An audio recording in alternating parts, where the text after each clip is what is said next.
আসসালামু আলাইকুম ওয়া রাহমাতুল্লাহি ওয়া বারাকাতুহু। ভাই যারা সামনে দাঁড়িয়ে আছেন তারা অবশ্যই বসে যাবেন, নইলে জায়গাটা খালি করে দেবেন। অবশ্যই ভাই অনেক অনুরোধ করা হয়েছে আপনাদের, শেষবারের মতো আমি আপনাদের হাতে পায়ে পড়ে অনুরোধ করছি।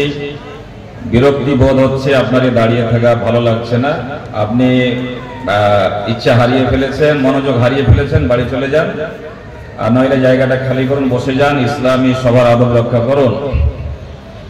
আলহামদুলিল্লাহি রাব্বিল আলামিন ওয়াল আকিবাতু লিল মুত্তাকিন ওয়াসসালাতু ওয়াসসালামু আলা সাইয়্যিদিল আমবিয়া ওয়া খাতামিল মুরসালিন ওয়া আলা আলিহি ওয়া সাহবিহি আজমাইন ওয়া মান তাবি'আহুম বিইহসানিন ইলা ইয়াউমিদ্দিন, আম্মা বা'দ। أعوذ بالله من الشيطان الرجيم. بسم الله الرحمن الرحيم. اقرأ باسم ربك الذي خلق خلق الإنسان من علق اقرأ وربك الأكرم الذي علم بالقلم علم الإنسان ما لم يعلم। আজকের এই মহা সম্মেলনের সুযোগ্য সভাপতি মহাশয়, স্টেজ উপবিষ্ট দেশের স্বনামধন্য ওলামা, মাশায়েখ কেরাম, অত্র এলাকার সুশিক্ষিত সুধীবৃন্দ, যে মাদ্রাসাকে কেন্দ্র করে এই অনুষ্ঠানটি আয়োজিত হয়েছে, সেই মাদ্রাসা এবং পার্শ্ববর্তী সমস্ত মাদ্রাসার তালাবা তালিবাত, ছাত্রছাত্রীগণ, সময় খুব অল্প, পরিস্থিতি যা তা বুঝতে পারছেন। আজকে আমার আলোচ্য বিষয় হবে শিক্ষা দীক্ষার প্রকৃত রূপ বা real concept of education in Islam. আজকে আমরা যা লক্ষ্য করছি, চারিদিকে শিক্ষার হইচই। কেন্দ্র সরকার থেকে নিয়ে রাজ্য সরকারের বিভিন্ন কর্মসূচি, বিভিন্ন প্রকল্পের কথা আপনাদের জানা। সমাজে এক আনন্দের আলোড়ন সৃষ্টি হয়েছে। প্রত্যেক গ্রামে, প্রত্যেক পাড়ায়, প্রত্যেক মানুষ, গরিব ধনী নির্বিশেষে সবাই মেতে উঠেছে শিক্ষার স্লোগানে। আর কেউ অশিক্ষিত থাকতে চাক বা নাই চাক, তার সন্তানেরাকে নাকি আর অশিক্ষিত রাখবে না। একজন রিক্সা চালকের আজকের ভাবনা হচ্ছে, আমি লেখাপড়া শিখতে পারিনি, কিন্তু আমি 10 বছর 20 বছর ধরে আরো রিক্সা চালাতে যদি হয়, তবুও আমি আমার কোনো ছেলেকে, আমার কোনো মেয়েকে অশিক্ষিত রাখবো না। একজন প্রবাসে থাকা মানুষ, তার আজকের ভাবনা হচ্ছে, আমাকে যদি আরো 20টি বছর এইভাবে কষ্ট করতে হয় তা আমি করব, কিন্তু আমার কোনো ছেলেকে, কোনো মেয়েকে অশিক্ষিত রাখবো না। একজন দিন মজুরে খেটে সংসার চালানো মানুষের আজকের ভাবনা হচ্ছে, আমাকে যতই হাড় ভাঙা পরিশ্রম করতে হোক না কেন আমি তা করে যাব, কিন্তু আমার ঘরে কোনো সন্তান অশিক্ষিত থাকবে না। আর সত্যি তো, চারিদিকে রোডে রাস্তায় যেখানে সেখানে ছাত্রছাত্রীদের আসা যাওয়া, ছাত্রছাত্রীদের চলাফেরা, স্কুল ভর্তি, কলেজ ভর্তি, মাদ্রাসা ভর্তি, চারিদিকে শিক্ষার হইচই এমন ভাবে বেড়েছে, মনে হচ্ছে সত্যি আমাদের সমাজ শিক্ষিত হয়ে গেছে। আমাদের দেশ এবার শিক্ষার উচ্চ শিখরে উপনীত হবে। এই শিক্ষার হইচইয়ের মাঝে মানবতাকে যদি খুঁজতে যাওয়া যায়, তো এক বিন্দু এগোয়নি। তা আজকের সমাজের বাস্তব একটা চিত্র। আমরা যারা নিজেকে শিক্ষিত মনে করে ফেলেছি, তারা যদি মুসলিম হয়ে কোনো কথা ভাবে, আমাদের অনেকের বাড়িতে আগের তুলনায় ডাক্তারের সংখ্যা বেড়েছে, আমাদের অনেকের বাড়িতে আগের তুলনায় আজকে ইঞ্জিনিয়ারের সংখ্যা অনেক বেড়েছে, আমাদের বাড়ি ঘরে আজকে আগের তুলনায় অনেক মাস্টার, অনেক বিভিন্ন বিষয়ের পারদর্শী, বিভিন্ন বিষয়ের ডিগ্রিধারী ছেলে এবং মেয়ে তৈরি হয়েছে, তারপরও যারা মুসলিম হিসেবে এই দেশে বসবাস করছে তাদের এক বিন্দু সম্মান এবং মর্যাদা কি বৃদ্ধি হয়েছে নাকি? আমার পূর্বের বক্তাগণেরা দেশের বিভিন্ন পরিস্থিতিতে একটু ইঙ্গিত ইশারা করছিলেন, সেটা হচ্ছে কোন শিক্ষা তাহলে শিখতে গেলাম, কি বা শিখলাম, কোন মান মর্যাদা এবং কোন সম্মানের অনুসন্ধানে আমরা এতগুলি পরিশ্রম ব্যয় করে চলেছি এবং নিজেকে সান্ত্বনা দেওয়ার মতন এক পরিস্থিতি তৈরি করেছি। আমরা শিক্ষা দীক্ষার ময়দানে এগিয়ে যাচ্ছি, আমরা উন্নতির দিকে এগিয়ে যাচ্ছি। এই ভুল ভাল ধারণা নিয়ে আমরা কতকাল বেঁচে থাকবো? এইরকম বহুমুখী হইচয়ের মাঝে আমরা অধিকাংশরাই শিক্ষার প্রকৃত রূপ কি সেটা জানি না এবং বুঝি না।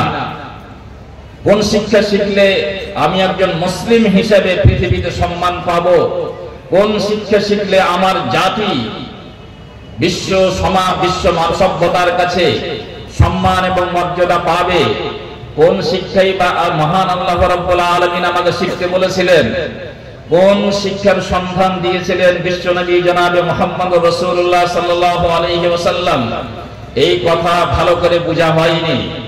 সুতরাং আমি আজকের সংক্ষিপ্ত আলোচনায় এই কথা বোঝাবার আপ্রাণ চেষ্টা করব যে আমাদেরকে যে শিক্ষা শিখতে বলা হয়েছে, যেই শিক্ষা আমাদের জাতির মেরুদণ্ড হবে। এটা খুব বিখ্যাত কথা, আপনাদের বহু শোনা জানা, শিক্ষা জাতির মেরুদণ্ড, শিক্ষা জাতির মেরুদণ্ড।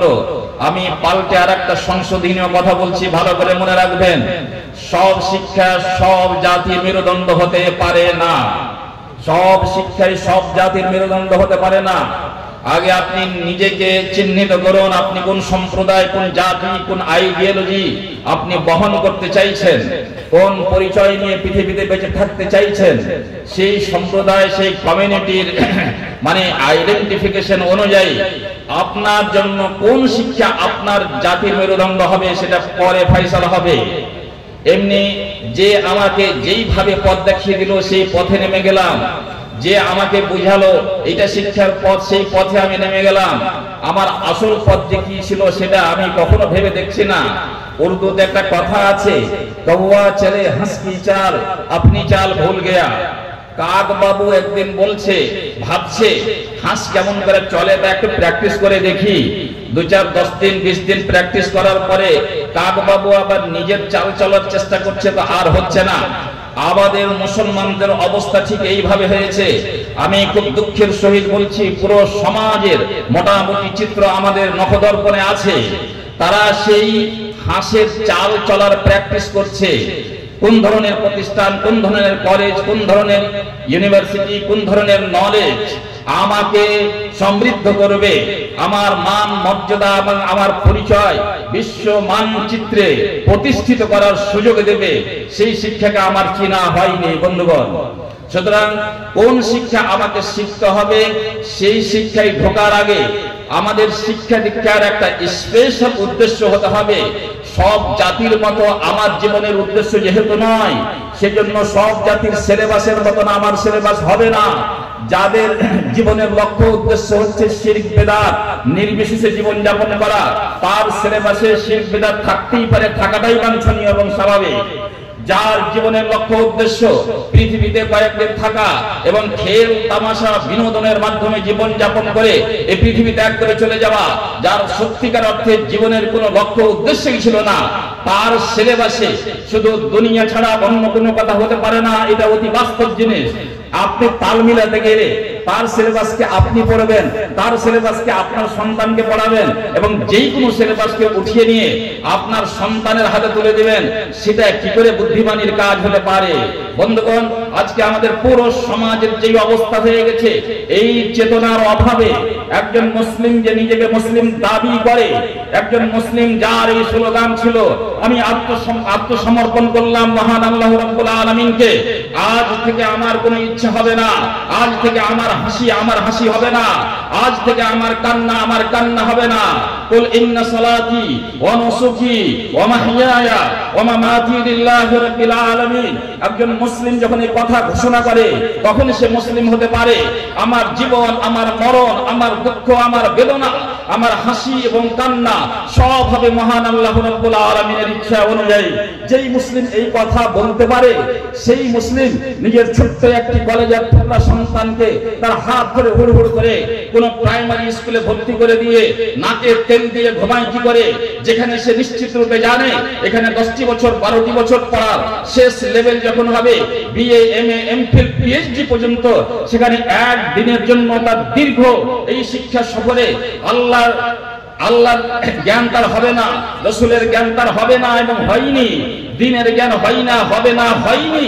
তারপরে সে কি করে নিজেকে শিক্ষিত মনে করতে পারে? একজন মুসলিম কি করে নিজের একটি ছোট্ট সন্তানকে হুড় হুড় করে টেনে কোন খ্রিস্টান মিশনারিতে দিয়ে দিতে পারে, যেখানে নিশ্চিত রূপে ইসলামের কোন শিক্ষা দেওয়া তো হবেই না, বরং ইসলাম বিরোধী কৃষ্টি কালচার প্রতি মুহূর্তে এবং প্রতি মিনিটে তাকে শেখানো হবে, ইসলামের শত্রু বানিয়ে তাকে বাড়িতে একটা পিস পাঠানো হবে, এই নাও তোমার ইসলামের শত্রু সন্তান, তোমাকে ফিরিয়ে দিলাম। কি করে পারি? আমরাই তো সেটা করি। আমরা একজন মুসলিম কি করে পারে তার ছোট্ট একটি সন্তানের হাত ধরে কোন ইহুদি মিশনারিতে ভর্তি করে দিয়ে নাকে তেল দিয়ে ঘুমায়? একজন অমুসলিম মিশনারি অমুসলিমের হাতে তুলে দিতে পারে কেমন করে? একজন মুসলিম কি করে পারে স্কুল সম্বন্ধে জানে, স্কুলের সিলেবাস সম্বন্ধে জানে, সেখানে আল্লাহ এবং তার রাসূলের কোনো আলোচনা হবে না।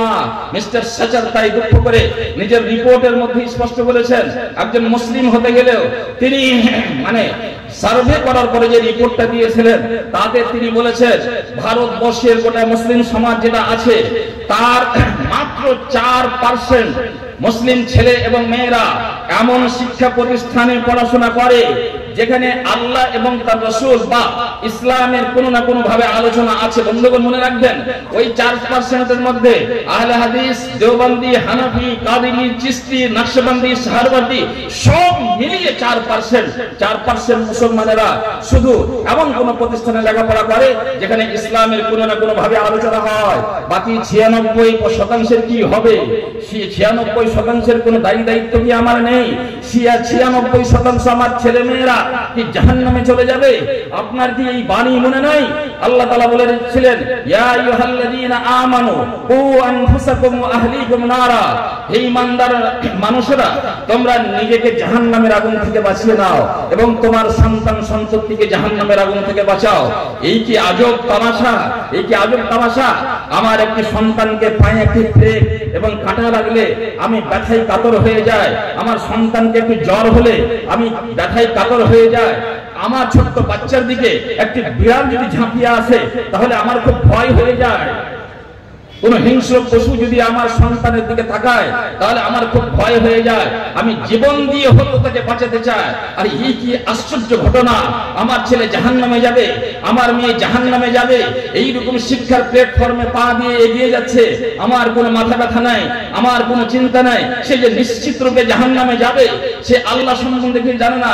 এই ফাঁকে ছোট্ট করে একটা কথা বলি, কোন মানুষ যদি মুসলমান হতে চায় তাহলে ভোটার কার্ড দিয়ে সম্ভব হবে না, আধার কার্ড দিয়ে মুসলমান হওয়া যাবে না, বংশসূত্রে, মাতৃসূত্রে, পিতৃসূত্রে, গ্রাম্য সূত্রে ইসলাম প্রমাণ করা যাবে না। আল্লাহ রাব্বুল আলামিন কোন মানুষকে এই কারণে মুসলিম হিসেবে মেনে নেবেন না যে আপনি কার সন্তান, কোন গ্রামে বাড়ি, আপনার বংশের পরিচয় কি। মহান আল্লাহ রাব্বুল আলামিনের কাছে মুসলিম হওয়ার জন্য যে 3টা প্রধান জিনিস আপনার ভিতরে থাকতে হবে এবং আপনার প্রত্যেক সন্তানের ভিতরে থাকতে হবে, সেটা হচ্ছে 1 নম্বরে মারিফাতুল্লাহ, আল্লাহকে যথাসাধ্যভাবে চিনতে হবে। এই কি হলো? না চিনেই আপনি ঈমানদার, না চিনেই আপনি আল্লাহর প্রতি বিশ্বাসী, আল্লাহকে চিনেনই না, জানেনই না, আল্লাহর সম্বন্ধে কোনো জ্ঞান নাই, কি করে আমি মুসলমান হতে পারি? 2 নম্বর হচ্ছে মারিফাতু দীনিহি, আল্লাহর দ্বীন যা বিশ্ব মানবতার জন্য এবং শেষবারের জন্য কিয়ামত পর্যন্ত পূর্ণাঙ্গ জীবন ব্যবস্থা হিসেবে পৃথিবীবাসীকে উপহার দেওয়া হয়েছে, সেই দ্বীনের ন্যূনতম জ্ঞান আপনার কাছে থাকতেই হবে, বেসিক নলেজটা আপনার থাকতে হবে। এবং বিশেষ করে যেই সমস্ত সমস্যার সম্মুখীন আপনি প্রতিনিয়ত হচ্ছেন সেই সব জিনিসের ধ্যান ধারণা আপনার থাকতে হবে। এই কি হলো? দ্বীন জানলাম না, আল্লাহ জানলাম না, ইসলামের বিধি বিধান জানলাম না, হালাল জানি না, হারাম জানি না, শিরক জানি না, বিদআত জানি না, তারপরে গায়ের জোরে আপনি মুসলমান হবেন।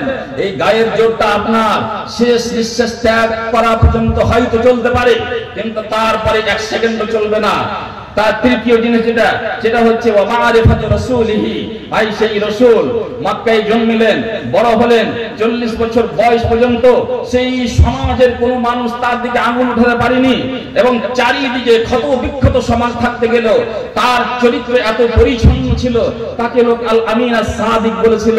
সেই মহানবী নবুয়ত প্রাপ্ত হলেন, আর যেমন এই কথা বললেন, সব মাবুদানে বাতিলের ইবাদত ছেড়ে দাও এবং এক আল্লাহর ইবাদত করো, তখনই তার উপরে বিভিন্ন রকমের অত্যাচার চালু হলো।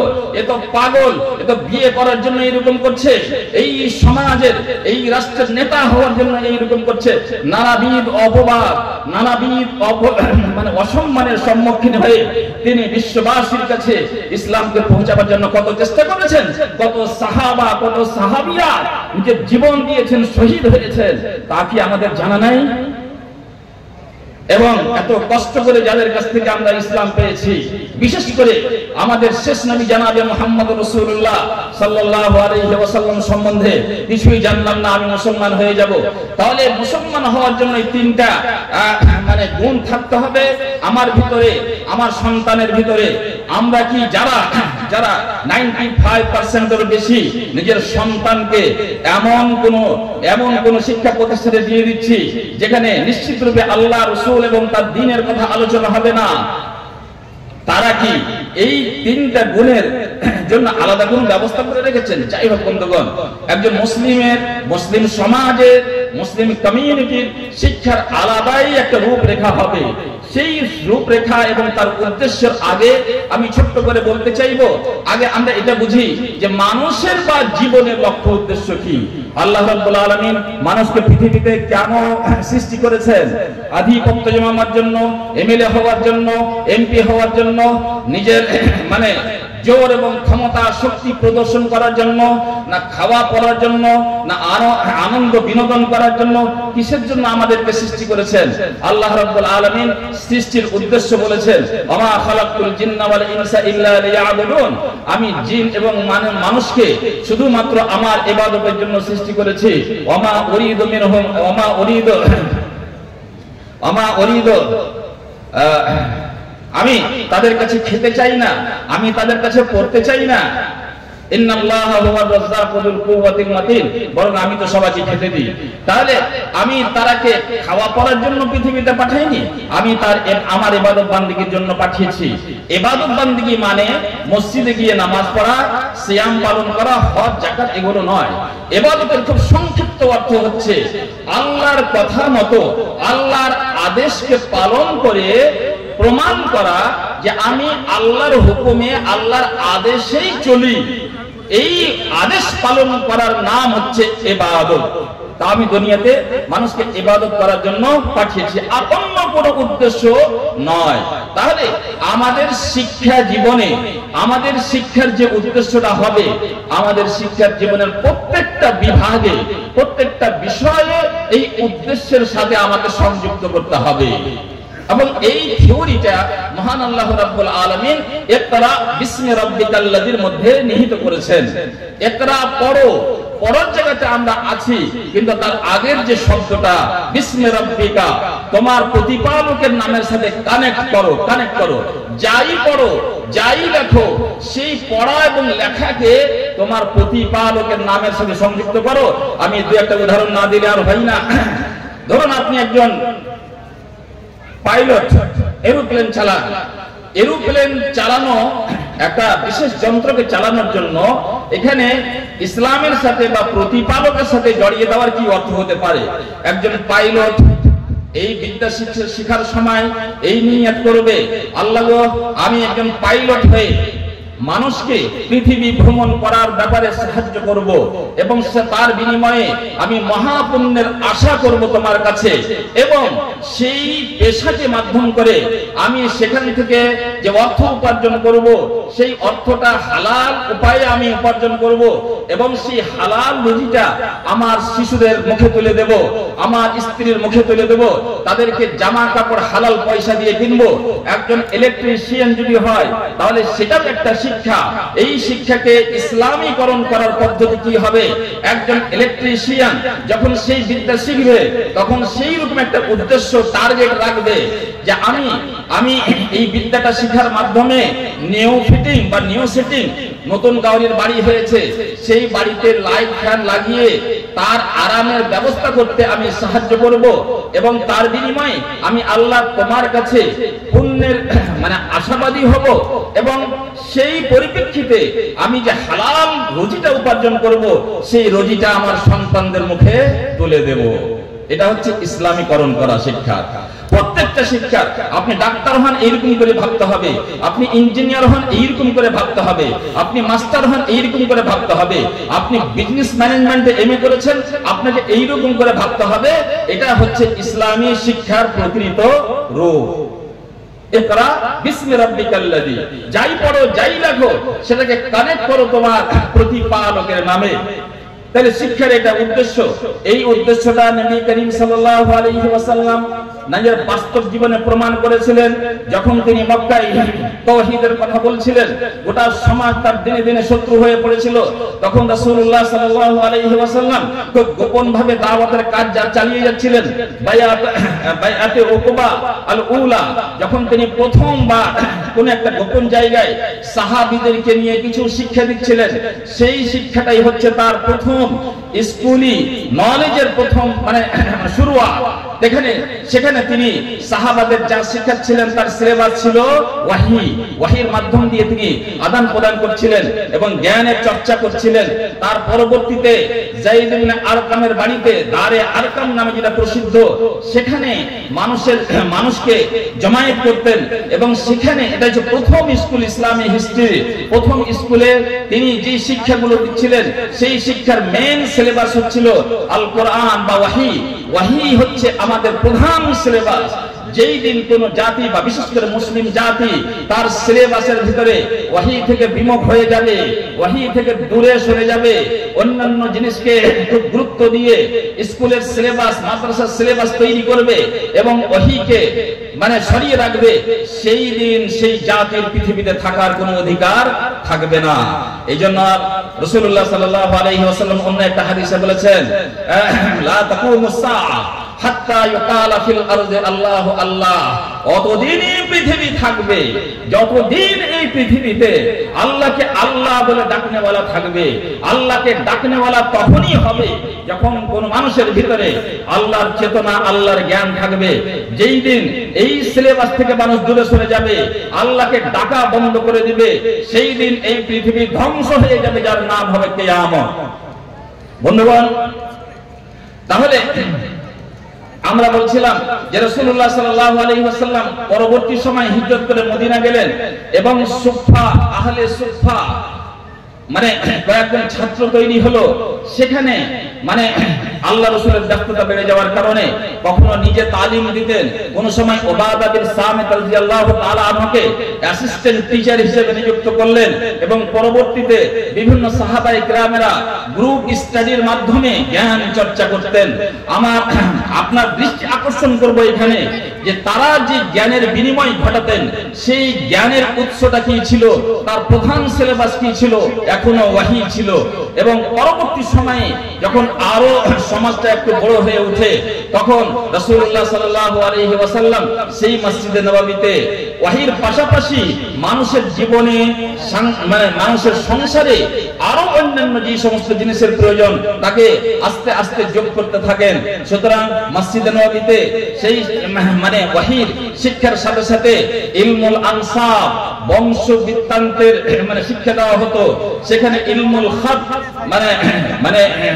হস্তলিপি এবং সেই হ্যান্ড রাইটিং এর শিক্ষা দেওয়া হতো।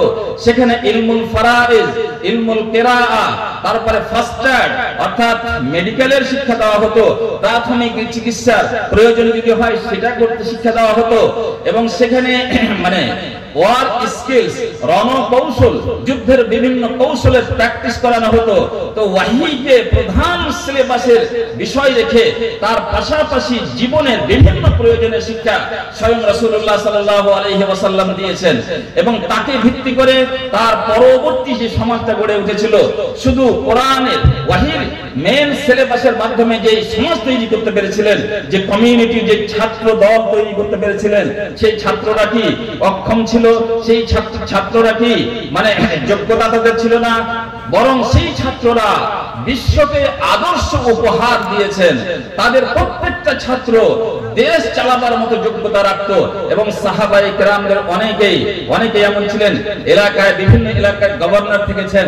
এক সময়তে সাহাবায়ে কেরামেরা যখন সবাই আস্তে আস্তে দুনিয়া ছাড়তে লাগলেন, তখন মানে বিভিন্ন এলাকার যে দায়িত্বশীল হিসেবে গভর্নর তৈরি করার জন্য সাহাবায়ে কেরামদের এক এক করে খোঁজা হতো, কিন্তু কাউকে যখন না পাওয়া যেত তো অন্য কাউকে সেই এলাকার গভর্নর তৈরি করা হতো। তাহলে আমরা বুঝতে পারছি ওয়াহি যে সিলেবাস আল্লাহ রসুলের মাধ্যম দিয়ে যে সিলেবাস শিক্ষার সেই সমাজে তিনি অ্যাপ্লাই করেছিলেন, সেই সিলেবাসের ভিতরে যে জ্ঞান ছিল তার কত শক্তি ছিল, প্রত্যেকটা ছাত্র দেশের গভর্নর হওয়ার মতো যোগ্যতা রাখত।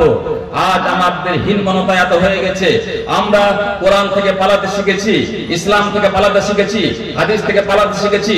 আমার অতি কষ্ট হয় আজকে যারা মানে মুসলিম স্কুলের প্রতিষ্ঠাতা, মুসলিম অনার্স, যারা বড় বড় ইংলিশ মিডিয়াম স্কুল খুলতে পেরেছে, যারা বড় বড় মিশন খুলতে পেরেছে, বড় বড় কলেজ খুলতে পেরেছে, মুসলিম প্রতিষ্ঠাতা, মুসলিম অনার্স, তারপরও তার স্কুলে জায়গা হয়েছে ইংরেজির, জায়গা হয়েছে বাংলার, জায়গা হয়েছে সায়েন্স এবং টেকনোলজির জায়গা। যদি তার স্কুলে কাউরির হচ্ছে না, সেই জিনিসটা হচ্ছে মহান আল্লাহ রাব্বুল আলামিন। আল্লাহর জায়গা হচ্ছে না তার প্রতিষ্ঠানে, রাসূলের জায়গা হচ্ছে না তার প্রতিষ্ঠানে এবং তার কলেজে। বিশ্ব নবী জনাবে মুহাম্মদ রাসূলুল্লাহ সাল্লাল্লাহু আলাইহি ওয়াসাল্লামের আদর্শটা একটু জানবে, তার সিলেবাসে লোড বেশি হয়ে যাচ্ছে, তার জায়গা হচ্ছে না। কত পরিতাপের বিষয়। আজকে আমাদের এই জ্বলন্ত বাস্তবতার মাধ্যমে জীবন যাপন করতে হচ্ছে। আমাদের বিবেক এতখানি হারিয়েছি যে যাকে নিয়ে আমাদের মান সম্মান আমাদের যার সাথে সম্পৃক্ত আছে মহান আল্লাহ রাব্বুল আলামিন এবং তার রাসূল, আমরা পালাতে শুরু করেছি আল্লাহ থেকে, পালাতে শুরু করেছি মানে তার রাসূল থেকে। আমরা শিক্ষার বিভিন্ন প্ল্যাটফর্ম তৈরি করেছি এবং সব জায়গা থেকে আমাদের বর্তমান শিশুকুলকে আল্লাহ থেকে বিচ্ছিন্ন করছি, তার রাসূল থেকে বিচ্ছিন্ন করছি। আমরা একবারও ভেবে দেখি না তার ভয়াবহ পরিণাম কি হবে। স্পেনের ইতিহাস আপনাকে মনে রাখতে হবে। স্পেনের অপমানজনক সেই দৃষ্টান্ত আপনার চোখের সামনে থাকা উচিত। বর্তমান সরকারের বিভিন্ন প্ল্যান পরিকল্পনা যা আপনার মাথার উপর দিয়ে বয়ে যাচ্ছে, আপনার আশেপাশে প্রতিনিয়ত ঘটে যাচ্ছে, এগুলো কিসের ফলাফল আপনি আমি কি বুঝতে পারছি না? এখনো যদি আমরা আমাদের কোন কল্যাণ চাই, আমাদের আগামী প্রজন্মের কোন কল্যাণ চাই, তাহলে ইমাম মালিক রাহিমাহুল্লাহ সেই উক্তি মনে রাখুন। তিনি বলেছেন, লাই ইয়াসলুহা আখিরু হাযিহিল উম্মাহ ইল্লা বিমা সালাহা বিহি আউয়ালুহা। অতক্ষণ পর্যন্ত কোন মানুষের কোন সমাজের সম্মান ফিরে আসতে পারে না যতক্ষণ না তারা সেই পূর্বপুরুষদের পথের অনুসারী হবে। সাহাবায়ে কেরামদের, তাবিঈনে ইজামদের পথের অনুসারী যতক্ষণ না হবে অতক্ষণ তারা অপমান থেকে বাঁচতে পারবে না, লাঞ্ছিত হওয়া থেকে, বঞ্চিত হওয়া থেকে বাঁচতে পারবে না। বন্ধুগণ, আমাদের এই সংক্ষিপ্ত বক্তব্যের মধ্যে আমি ইংরেজি ইশারায় বলে যাচ্ছি, বুঝাতে পারছি কিনা জানি না। আমাদের যে শিক্ষা দীক্ষার ধারণা, আমাদের যে শিক্ষা দীক্ষার প্ল্যাটফর্ম, আমাদের যে শিক্ষা দীক্ষার বর্তমান ব্যবস্থা, সেই ব্যবস্থা অত্যন্ত মারাত্মক। আমি ডাক্তার হতে নিষেধ করছি না, ইঞ্জিনিয়ার হতে নিষেধ করছি না, বরং আমার সর্বশক্তি লাগিয়ে আমি উৎসাহিত করছি সকল মানুষকে ডাক্তারি, ইঞ্জিনিয়ারিং এই সমস্ত বিদ্যা অর্জন করতে হবে। কিন্তু তার পূর্বে যেটা অবশ্যই করতে হবে সেটা হবে আপনি ঠিকঠাক আল্লাহকে চিনে রাখবেন, তার রাসূলকে চিনবেন এবং তার দ্বীনকে চিনবেন। তাই তো সেই মূল সিলেবাসকে কেন্দ্র করে আমাদের বৈজ্ঞানিক তৈরি হয়েছিল। বিজ্ঞান এবং সায়েন্স এবং টেকনোলজি, আজ বিশ্ব সভ্যতা যে জকজক জকজক করে জ্বলছে, উজ্জ্বল এবং আলোকিত হয়ে আছে, তার সম্বন্ধে একজন খ্রিস্টান বা ওরিয়েন্টালিস্ট মিস্টার হিট্টি কি বলেছেন জানেন? যদি মুসলিমদের অবদানগুলি সায়েন্স এবং টেকনোলজির বিষয়ে মুসলিমদের যে অবদানগুলি আছে, সেই অবদানগুলিকে যে শত্রুতার বশে যদি সেগুলোকে ব্যবহার করা বন্ধ করে দেওয়া হয়, তো বিশ্ব সভ্যতা ধ্বংসে পড়বে, চলবে না। মুসলমানদের টেকনোলজি, মুসলমানদের সায়েন্স, মুসলমানদের বিভিন্ন আবিষ্কারকে মুসলিম হওয়ার অজুহাতে বাদ দিয়ে দেখাও। তোমার যদি ক্ষমতা থাকে, তুমি বিশ্বকে উজ্জ্বল এবং আলোকিত করে দুদিন চালিয়ে দেখাও মুসলমানদের সমস্ত টেকনোলজিকে বন্ধ করে দিয়ে। এইটা ছিল তারা ছিল কোরআনের হাফিজ, তারা ছিল মুহাদ্দিস, তারা ছিল মুফাসসির, এবং সেই সাথে সাথে তারা বিজ্ঞানের বহু বিষয় নিয়ে তারা গবেষণা করেছেন এবং বিশ্ববাসীকে এক গুচ্ছ সায়েন্স এবং টেকনোলজি উপহার দিয়ে গেছেন। সময় নয় বন্ধুগণ, নইলে আমি এক এক করে বলতাম। ইবনুল হাইসাম কি মানে উপহার দিয়ে গেছেন, আহমদ ইবনে তুমুন কি উপহার দিয়ে গেছেন, তারপরে ইবনে সিনা কি উপহার দিয়ে গেছেন, আল খাওয়ারিজি কি উপহার দিয়ে গেছেন, তারপরে ইবনে বতুতা আমাদের কি দিয়ে গেছেন, ইবনে খালদুন আমাদের কি দিয়ে গেছেন, শাইখুল ইসলাম ইবনে তাইমিয়া আমাদের কি দিয়ে গেছেন, ইমাম আহমদ ইবনে হাম্বল, এবং তাছাড়া অনেক আইম্মা এবং আইম্মাতুল মুসলিমিনরা আমাদের কি কি দিয়ে গেছেন। সময় নাই, সেজন্য সেই চ্যাপ্টারটা আমরা বন্ধ করছি। আমরা শেষখানে একটু আপনার দৃষ্টি আকর্ষণ করব। আমাদের যেই কোনো ভুলের কারণেই হোক আর যেই ভুল ধারণার কারণে হোক, আমাদের বর্তমান শিক্ষা ব্যবস্থা আমাদের সমাজ জুড়ে যেটা হয়ে গেছে, যেভাবে হয়ে গেছে, আমাদের ভোর হতে গেলে গোটা রাস্তা ভর্তি সব স্কুলে যাচ্ছে, সরকারি কিংবা বেসরকারি স্কুলে আমাদের ছোট ছোট ছেলেরা এবং মেয়েরা পড়াশোনা করতে যাচ্ছে। এই জায়গায় যে পরিস্থিতি আছে, এটা বলে আমি আমার বক্তব্য শেষ করব। তারা সবাই শুধু মাদ্রাসাগুলো বাদ দিয়ে সরকারি প্রতিষ্ঠান হোক কিংবা বেসরকারি প্রতিষ্ঠানে হোক, আমাদের এই কচিকাচারা যাচ্ছে, যেতে যেতে যেখানে পড়াশোনা করছে সেখানে যেই সিলেবাসটা পড়ছে, আমি একটু আগে আলোচনা করলাম, সেখানে যারা মানুষকে ঠকাতে চেয়েছে তারা ইসলাম ইসলাম করে খুব চিৎকার করেছে এবং বিভিন্ন তার পোস্টারে, তার ব্যানারে কথাগুলো লিখেছে, ইসলামী আদলে, ইসলামী আঙ্গিকে ইত্যাদি ইত্যাদি ভাষাগুলো ব্যবহার করেছে। এবং সেখানে 25-30টা দোয়া শেখানো হয়। যারা করেছে, যারা করেনি তারা তো করেনি, যারা এই দাবিটা করেছে 25-30টা দোয়া শেখানো হয় আর আম্মা পাড়ার রিডিং পড়ানো হয়। এটাই নাকি তাদের কাছে ইসলাম, তারপরে আর কোনো কিছু পড়ানো হয় না। এবং যারা এই কথাও প্রয়োজন মনে করেনি, তারা কি হচ্ছে, যে সিলেবাসটা আমাদের শিশুকুলকে পড়াচ্ছে সেখানে আল্লাহর সম্বন্ধে, আখিরাত সম্বন্ধে, দ্বীন সম্বন্ধে, রাসূল সম্বন্ধে কোনো ধারণা থাকে না। আপনার শিশু, আমার শিশু দ্বীনের শিক্ষা থেকে, ইসলামের শিক্ষা থেকে বঞ্চিত হচ্ছে, নাম্বার 1। নাম্বার 2, আমাদের এই ছেলে মেয়েরা যখনই স্কুলে যাচ্ছে, যে প্রতিষ্ঠানে লেখাপড়া করছে, তখন বাড়ি থেকে বের হওয়ার পরে গাড়িতে, রাস্তাতে, ক্লাসে এবং স্কুলের চত্বরে ঘোরাফেরা করছে। সেটা হচ্ছে কি, ছেলে মেয়েদের অবাধ পরিবেশে হচ্ছে। তারা ছোট, কিন্তু তারা ছোট থেকেই ছেলে এবং মেয়ের, নারী পুরুষের অবাধ মেলামেশা অভ্যস্ত হচ্ছে এবং এই অভ্যাসটা দিনে দিনে দিনে দিনে দিনে দিনে বড় হচ্ছে। যখনই তাদের বয়স 8 বছর, 9 বছর, 10 বছর ক্রস করে 11 বছর, 12 বছর, 13 বছর হচ্ছে, একবারে ধারাবাহিক ভাবে তারা ছোট থেকে অভ্যস্ত। ছেলে এবং মেয়ে একসাথে বসা, একসাথে গল্প গুজব, একসাথে হাসি রহস্য ইত্যাদি ইত্যাদি। তারা যখন বড় হচ্ছে তখন আস্তে আস্তে আস্তে হায়া, শরম, লজ্জা সব জিনিসের জানাজা বেরিয়ে যাচ্ছে। লজ্জাবোধ, হায়া, শরম এবং পর্দার কথা তাদের মাথায় আর থাকে না, কারণ তারা ছোট থেকেই তারা ওইভাবে অভ্যস্ত হয়েছে। তারা এক অপরকে বন্ধু আর বান্ধবী বলতে শিখেছে। এবং যেহেতু সমাজে, বাড়িতে এই চেতনা নাই, অনেক ছেলেরা মেয়েরাকে ধরে নিয়ে আসে এবং বাড়িতে মায়ের সাথে পরিচয় করায়, এটা আমার বান্ধবী। অনেক মেয়েরা অনেক ছেলেরাকে বাড়িতে নিয়ে যায় কিংবা বাড়িতে আমন্ত্রণ করে, তারপরে বাবা মায়ের সাথে পরিচয় করায়, এ হচ্ছে আমাদের বন্ধু। নির্লজ্জতার কোনো সীমা থাকা দরকার। কোন পথে যাচ্ছে তোমার এই শিশু, কোন পথে যাচ্ছে তোমার এই ছেলে এবং মেয়ে, তুমি বুঝতে পারছো না এই পরিচয় পরিচিতি কি ইসলামী, ইসলাম অনুমোদিত, ইসলাম কি তার অনুমতি দেয়?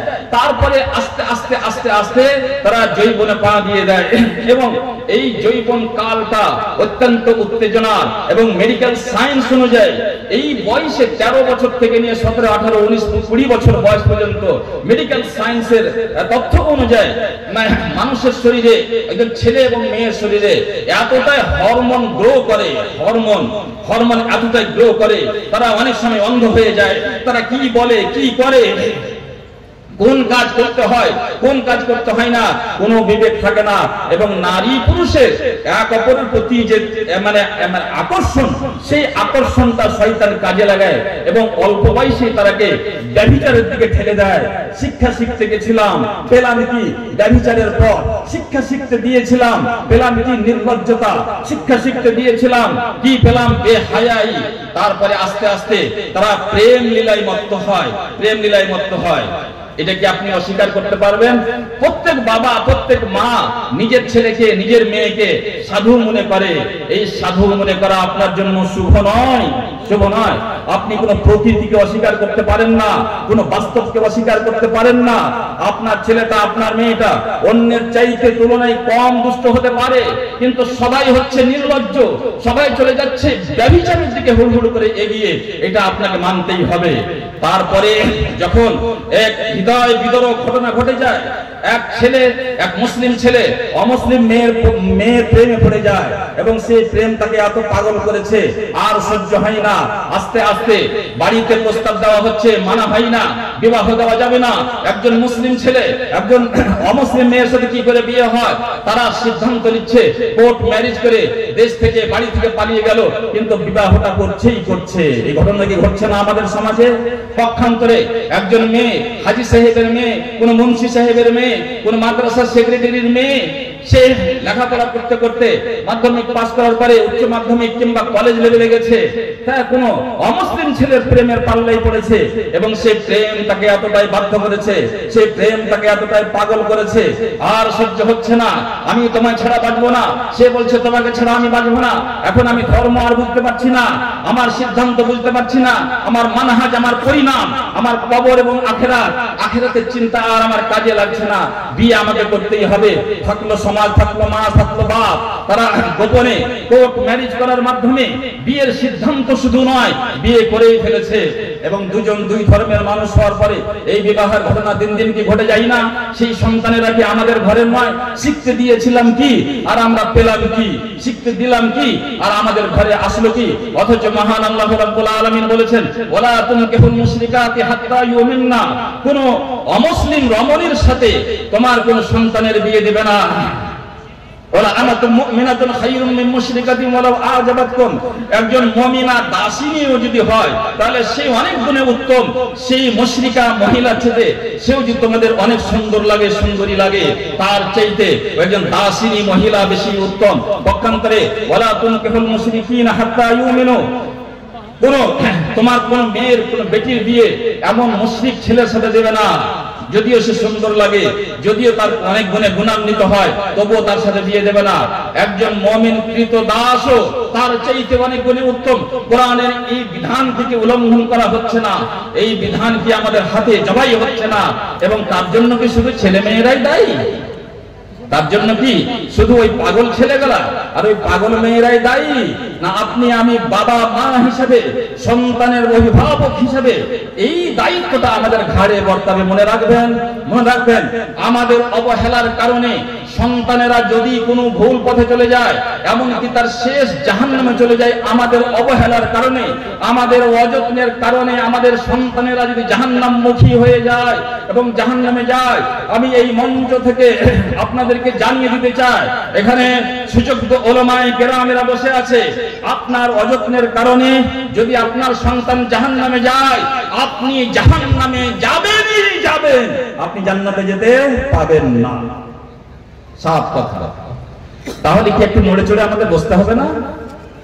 শিক্ষার ব্যাপারে আমাদেরকে সিদ্ধান্তটা পরিবর্তন করতে হবে না? আমাকে যে শিক্ষা শিখতে বলা হয়েছে সেটা কি আমাকে বুঝতে হবে না?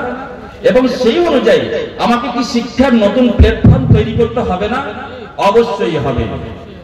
আজকে আমরা ঘোড়ারাস সালাফিয়াকে নিয়ে গর্ব করার মতো পরিস্থিতিতে এসে পৌঁছেছি এবং ঘোড়ারাস সালাফিয়াকে নিয়ে অনেক কথা আমারও বলার ইচ্ছা হচ্ছে, কিন্তু সময় অনুমতি দিচ্ছে না।